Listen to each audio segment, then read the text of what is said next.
هلا هلا هلا هلا هلا، معاكم يا صلادي المجنون. الفيديو ده لازم هيجيب 1500 لايك. ايه ده؟ انا عايز ارسم لايك. اتريني حمار. ده لايك. مش مشكلة، بس احنا عايزين برضو 1000 سبسكرايبر. المهم المرة دي مش في الشهر، في اسبوعين. طبعا مش هقدر احقق الحاجات دي الا لو عملت شير، وغير الشير انك تعمل لايك على اليوتيوب فيديو. لايك على الفيسبوك كمان هتبقى حلوة الصراحة. ولا انت واد شاركوا يا ولا. هحقق دولت اهداف بسيطة جدا وشوفهم تافهة قوي، ممكن احنا نحققهم. طبعا بما ان اليوتيوبرز لازم بيبقى في اسم لجمهورهم، فانا عايز اسميكوا اسم بيبقى فشيخ، مثلا زي العناتيل، ال18، بس العناتيل حلوة، العناتيل حلوة، العناتيل.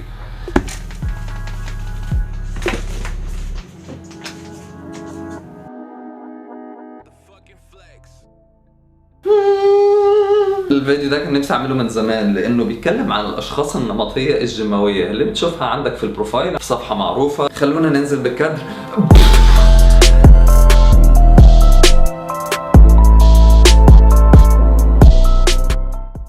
المشجعات اللي بيعمل لايك على اي حاجه بتحطها، حتى لو صورتك وانت ميت وبتنزف هيعمل عليها لايك. حطيت ستيتس ان ابويا مات مثلا اول امبارح، هيعمل لها لايك. ممكن يعمل شير لاي حاجه انت حاططها. فيديو وانت بتستحمى هيعمل له شير، فيديو وانت بتاكل شير برضه. وده شخص غالبا بيحبك جدا ودي حاجه كويسه، ولكن الناس اللي ضدك غالبا بتسميه المعرس، ولكن هو مش معرس. لا ما اسمحلكش بالكلام ده، ما اسمحلكش هنا كده، ما اسمحلكش.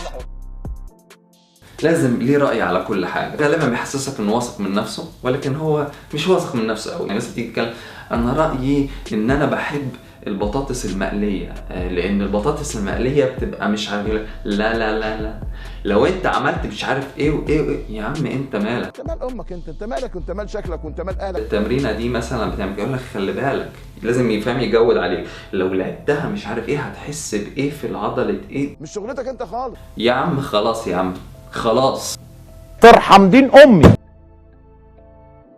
صاحب الظهور الواحد ده فاكر له هوب طلع لك، هو ما بيعملش لايك، ما بيعملش شير، ما بيعملش اي حاجه، فجاه تلاقيه طلع لك بكومنت يا اما ايجابي يا اما سلبي. لو ايجابي يقول على فكره انا ما بعلقش عندك خالص وما بحبش اتكلم، بس انت مش عارف ما شاء الله كذا كذا كذا، ده تحبه كده طالع كده يوم جاي قايل لك حاجه ايجابيه. او سلبي، على فكره انا كنت فاكرك راجل كويس، بس بعد الفيديو ده انا مش هتابعك تاني. يا عم عنك ما تابعتني في 60 داهيه. اللي مش عاجبه يطلع بره في 60 داهيه، يلا بره. شخصية الزنان غالبا بتمسكك في كل فيديو يكتب لك فيه كومنت، ولازم يسيب لك رسالة في الانبوكس، والرسالة دي دايما كل يوم بتتجدد. انت فين يا كوتش؟ انت ما بتردش ليه؟ انت شايف نفسك علينا؟ انت ما بيسيبكش غير وهو طالع منك، او يعني مطلع 200 اهلك، وفي نفس الوقت طالع منك جدول ببلاش، اجابتين 3 في السريع، اي حاجة. المهم يطلع منك بحاجة، لو ما طلعش منك بحاجة بص يزعلك لحد ما تعمل له بلوك. ساعتها خلاص مع السلامة. شخصية الحشرة، وده لانه يشبه الصرصار اللي عايز تضربه عشان يعني، او الدبانة اللي في كل اللي انت مش فاهم، انت عايز تضربها هتموتها بس مش عارف، لانه في كل مكان. كل بوست لاي شخصية معروفة او بيج معروفة لازم ينزل صورة ليه نص عريان وكاتب فيها 3 شهور بدون مكملات، او تقييمك يا كابتن لو سمحت يا رجاله، هو دي النتيجة دي كويسة ولا لا بدون مكملات.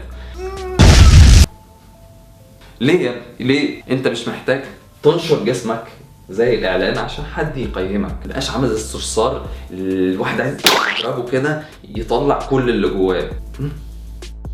لو ابتسمت، لو ضحكت، لو حسيت ان انت بتشاركني نفس الاحساس، يا ريت تعمل تحت لايك، عشان عايز اوصل ل 1500 لايك، وال1000 سبسكرايبر عايزينها في اسبوعين، يعني على نص ابريل.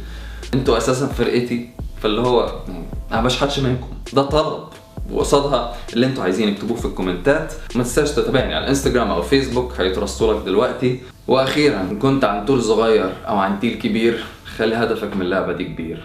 سلام.